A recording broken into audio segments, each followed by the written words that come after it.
Hello বন্ধুরা, আমার আরেকটা নতুন ব্লগে সবাইকে স্বাগত জানাই। কেমন আছো তোমরা? আশা করি সবাই খুব ভালো আছো। আমি সকালটা ব্রাশ করতে করতেই শুরু করলাম, কারণ ভাবছি যে কোন কাজটা আগে করব। ব্রাশটা করে নিয়ে কোন কাজটা আগে করলে আমার তাড়াতাড়ি হবে। তা ব্রাশ করা হয়ে গেছে, করে মুখ টুক ধুয়ে নিয়ে আমি চলে এসেছি সোজাসুজি ঘরের মধ্যে এসেছি এই কারণেই, আজকে তাড়াতাড়ি রনি কাজে চলে গিয়েছে। তো ভাবছি যে রনি তো কাজে চলে গিয়েছে, তিশানও এখনও ঘুম থেকে ওঠেনি, তাহলে আজকে একটু ঘরের ডাস্টিং করে নিই। তাহলে কি হবে, রনিটা দেরি করে গেলে আমার হয়ে ওঠে না, কারণ পাখাটা বন্ধ করতে পারি না। তার জন্য, যেহেতু তিশান সকালবেলাই বললো যে একটু ঠান্ডা লাগছে, তার জন্য পাখাটা বন্ধ করে দিয়ে, কারণ এই ধুলোবালির কাজ করতে গেলে না ধুলোবালি ওড়ে, আমাদের ঘরটা কালার করা নেই বলে, তার জন্যে শুধু সিমেন্ট ওয়াশ বলে ধুলোটা একটু বেশি ওড়ে। পাখাটা বন্ধ না করলে ঘরের মধ্যে ধুলো ধুলো হয়ে যায়। সব ঘরের একটু জিনিসপত্রগুলো মুছে নিচ্ছি, কারণ বেশি দিন হয়ে গেলে ঝুলঝুল হয়ে যায়, তারপরে হচ্ছে কাচের উপরে একটা দাগ হয়ে যায়। তার জন্যে দু একদিন পরে পরে একটু মুছে নিই। ড্রেসিং টেবিল, আলমারি, টিভি সব মুছে নেওয়ার পরে এবার তিশানকে সাইড করে আমি বিছানাটা পরিষ্কার করে নিই, তারপরে ঘর মুছতে যাব। আগে ঘর মুছে নিলে বিছানা পরিষ্কার করার পরে আবার বিছানা থেকে নোংরা পড়ে, তো তাও ঘরটা নোংরা হয়। তার জন্য আমি সবসময় বিছানা পরিষ্কার করে নেওয়ার পরেই তারপরে গিয়ে ঘর মুছি। তাহলে কি হয়, ঘরটা অতটা নোংরা হয় না। বিছানা পরিষ্কার পরে যদি করি বেশি নোংরা হয়, মনে হয় যে ঘরটা পরিষ্কার নেই, বালি বালি, বিছানা ঝাড়ার পরে এরকম মনে হয়।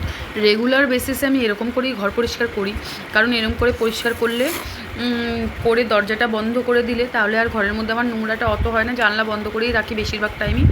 লাকি ঘরে চলে এলে তো লাকির এত পরিমাণে হেয়ার ফল হচ্ছে, সারা ঘরে লাকির হেয়ার, চারিদিকে ঘর ঝাড় দাও বা মোচো, প্রচণ্ড পরিমাণেই চুল পড়ছে লাকির।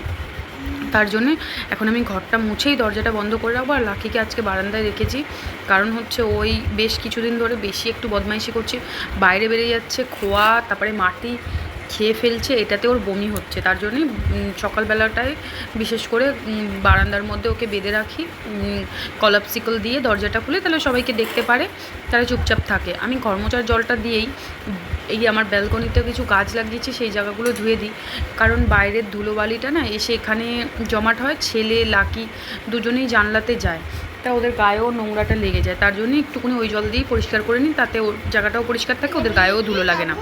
কিছু জামা প্যান্ট ছিল সেগুলো নিয়ে চলে এসেছি এখানে, ভিজিয়ে দিয়ে তাড়াতাড়ি করে কেচে নেবো, কারণ বৃষ্টি হচ্ছে তো তাড়াতাড়ি না কাচলে জামা প্যান্টগুলো একটু টেনে গেলে ঘরে দিলে তাও ফ্যানের নিচে শুকিয়ে যাচ্ছে, দেরি করলে সেটা আর হচ্ছে না, জামা কাপড় ভিজে থাকছে। দেখো রেগুলার বেসিসে জামা কাপড় যেগুলো সেগুলো না কাচলে হয় না, সেগুলো না কাচলে ঘরের মধ্যে পড়ে থাকলে নিজেরই ঘৃণা লাগে। তার জন্যে রেগুলার বেসিসে যে কটা পড়ে সে কটা কেচে দেওয়া সবসময় আমি কাম্য মনে করি, তাহলে নিজেকেও পরিষ্কার মনে হবে। তা জিন্সের প্যান্টটা ভিজিয়ে রাখলাম এই কারণে, কারণ জিন্সের প্যান্ট কাচতে অনেকটা টাইম লাগে, তার জন্য জিন্সের প্যান্টটাকে ভিজিয়ে রেখে দিচ্ছি। তারপরে নিজে ফ্রেশ হয়ে স্নান টান করে এসে দেখছি কি করব। এখন রুটিটা আগে করে নিলাম, আর একটু তিশানের জন্য করেছিলাম ঝাল সুজি। এসে দেখছি এখানে নিয়ে এসছে কতগুলো মাছ। দেখো তো এগুলো ইলিশ মাছের বাচ্চা, তোমরা এত ছোটো ছোটো ইলিশ মাছের বাচ্চা দেখেছো? ইলিশ মাছের বাচ্চা আর কতগুলো ভোলা মাছ, এগুলো কেটে কুটে পরিষ্কার করে আজকে ফ্রিজে রেখে দেবো, কারণ আজকে সোমবার। আজকে যেহেতু সোমবার দিন আমরা মাছ খাই না, তার জন্য মাছগুলো সব পরিষ্কার করে ফ্রিজে ঢুকিয়ে রেখে দেবো। সারাদিনের রান্নাবান্না তোমাদের সাথে শেয়ার করলাম না। তিশানের জন্য একটু সন্ধ্যাবেলা ম্যাগি করে নিলাম, আমি তিশানকে ম্যাগি দিয়ে দেবো। আমার মাথা ধরেছে, তার জন্য একটু চা খাবো, সচরাচর চা তো খাই না, তাই মাথা ধরেছে বলে চা খাবো। চা বিস্কিট নিয়ে নিয়েছে, আর ছেলেকে ম্যাগি দিয়ে দিয়েছে। আমার শাশুড়ি মা আজকে পুজো দিয়েছিল, তার জন্য একটু সাবু মেখেছে দিয়েছে, সাবু মাখার গজা।